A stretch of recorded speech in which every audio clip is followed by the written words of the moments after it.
اندلس میں مسلمان 800 سال تک علم، حکومت، تہذیب اور انصاف کا چراغ روشن کرتے رہے۔ وہ اندلس جو آج اسپین کہلاتا ہے، ایک وقت تھا جب غرناطہ صرف شہر نہیں تھا بلکہ اسپین کا دل تھا۔ قرطبہ میں 600 مساجد، 900 حمام، لاکھوں کتابیں، دنیا کی پہلی اسٹریٹ لائٹ سسٹم، سرجن، ریاضی دان، فلکیات کے ماہر، یہ سب ایک ایسی دنیا تھی جس کا مقابلہ کوئی نہ کر سکتا تھا۔ الحمرا کی سرخ دیواریں، پانی کے چشمے، ستونوں پر عربی خوشخطی اور چاندنی میں چمکتے صحن، یہ سب ایسے لگتے تھے جیسے کوئی جنت زمین پر اتر آئی ہو۔ کہتے ہیں تاریخ کبھی چیخ کر نہیں بولتی، وہ چپ ہو کر رلا دیتی ہے۔ اندلس وہ سرزمین جہاں کبھی اذان کی آوازیں، علم کی روشنی اور تہذیب کے چراغ 800 سال تک روشن رہے۔ آج صرف ٹھنڈی پتھروں کی دیواریں باقی ہے، اور یہ گواہی دیتی ہے کہ کبھی یہاں مسلمانوں نے دنیا کو عروج کا مطلب سکھایا تھا۔ یہ کہانی صرف زوال کی نہیں، یہ آخری آہوں، آخری امیدوں اور آخری سانسوں کی کہانی ہے۔ یورپ اندھیروں میں ڈوبا ہوا تھا، لیکن اندلس میں 70 لائبریریاں، 17 یونیورسٹیاں، 900 سرکاری حمام، طبی مراکز، فلکیات اور الجبرا کی درسگاہیں، یہ سب موجود تھی اور دنیا ان سے روشنی لے رہی تھی۔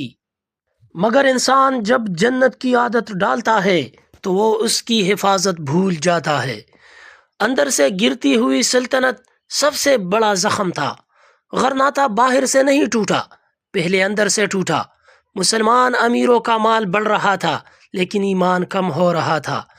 بنو نصر خاندان کی شہزادے تخت کے لیے ایک دوسرے کا خون بہانے لگے، بیٹا باپ کے خلاف، بھائی بھائی کے خلاف، اور خلافت صرف ایک لفظ بن کر رہ گئی۔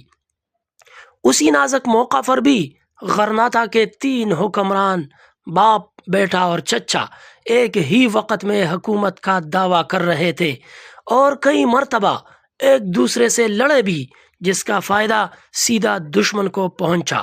یہ ایک الگ رلا دینے والا داستان ہے۔ یہ وہ لمحے تھے جنہیں تاریخ نے خاموش زوال کہا ہے، وہ زوال جو تلوار سے نہیں بلکہ آپس میں خانہ جنگی سے شروع ہوتا ہے۔ تاریخ میں لکھا ہے اندلس گرنے سے پہلے مسلمانوں نے دشمن کو نہیں، ایک دوسرے کو شکست دی۔ جب مسلمان بکھر رہے تھے، عیسائی مل رہے تھے، آراگون کا بادشاہ فرڈینینڈ اور کاسٹیلا کا ملکہ ازابیلا ایک سیاسی شادی کے ذریعے متحد ہوئے۔ یہ شادی صرف 2 دلوں کا نہیں، 2 سلطنتوں کا اتحاد تھی۔ ان کا ایک ہی مشن تھا، اندلس کو جڑ سے ختم کرنا۔ گویا وہ 2 جسم، ایک جان اور ایک مقصد تھے۔ ان دونوں نے ایک خدا، ایک بادشاہت اور ایک مقصد کے نام پر پورا یورپ اکٹھا کر لیا۔ جبکہ مسلمان ایک مسجد بھی اکٹھی نہیں بچا سکے۔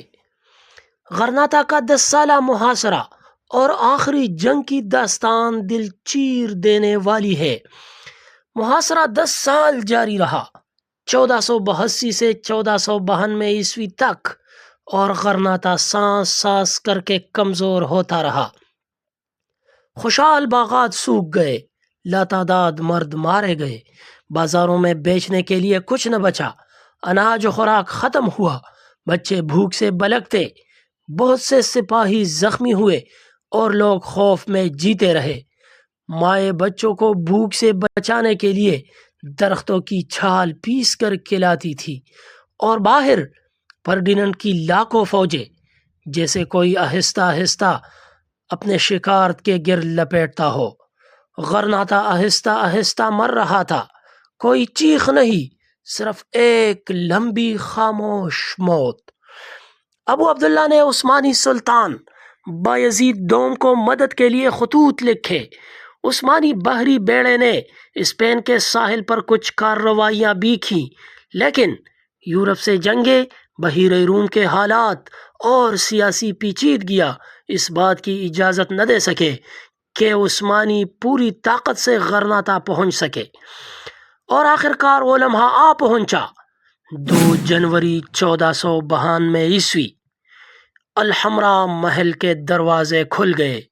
ابو عبداللہ نے آخری بار غرناطہ کو دیکھا، وہی شہر جسے اس کے آباء و اجداد نے بنایا تھا۔ چاندنی میں وہ کھڑی پسیلے آج اجنبی لگ رہی تھی۔ شدت غم سے اس کے ہاتھ کانپ رہے تھے۔ وہ رو پڑا۔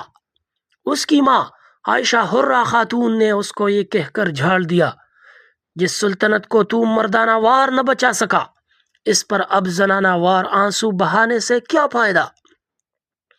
ابو عبداللہ کی والدہ کا یہ جملہ تاریخ میں گویا زہر بن کر درج ہوا، جو آج تک زندہ ہے اور سینہ در سینہ منتقل ہوتا آ رہا ہے۔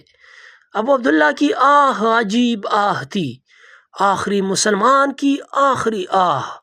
یہ آہ صرف ایک بادشاہ کی نہیں تھی، یہ پوری امت مسلمہ کی تھی۔ یہ آہ 800 سالہ اسلامی حکومت کی آخری دم توڑنے والی چیخ تھی۔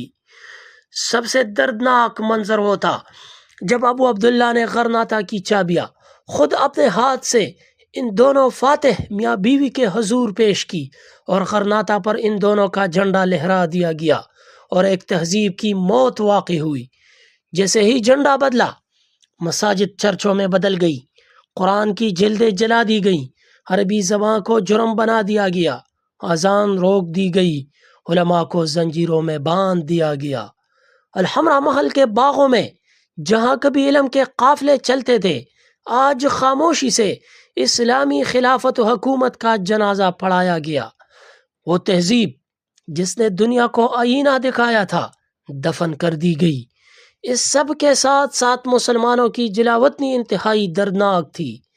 پہلے وعدے کیے گئے تھے کہ تم آزاد رہو گے، تمہارا دین محفوظ رہے گا، لیکن کچھ سالوں بعد سب توڑ دیا گیا۔